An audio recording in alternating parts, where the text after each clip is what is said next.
Nimaga maktabda ikkichi bo'lgan bolalarni millioner bo'lib ketish ehtimoli katta va aksincha a'lo baholarga o'qigan bolalar ko'pincha ikkichi bolalarning qo'lida oylikka ishlab yuradi. Buni asosiy sababi bilimni amalda qo'llay bilish.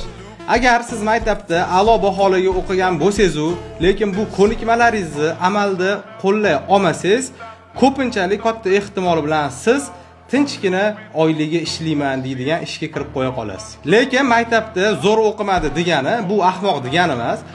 Ko'pinchalik ikkichi bolalar riskka moyil bo'ladi, xato qilishdan qo'rqmaydi va har doim yangi harakat qilaveradi va uni ketidan xatolar kelib chiqaveradi va bir kun kelib o'zini yo'lini topadi. Shu xatolarni ketma-ketligidan nima qilishni emas, nima qilmaslikni ham o'rganadi.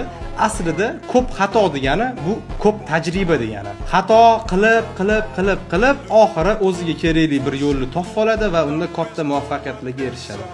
A'lochilarchi, ularda o'ylash juda ham rivojlangan bo'ladi. Ular o'yini 7 marta o'ylagungacha tavakkalchi ishini bitiradi va a'lochilar o'ylab oxiri xato qilishdan qo'rqib tinchgina oylikka ishlab qo'ya qolishadi. Kommentlarda ikkiga o'qigan sinfdoshinglarni, kursdoshinglarni belgilab qo'yinglar, menda ham ko'p. Lekin men o'zim a'lochi bo'lganman.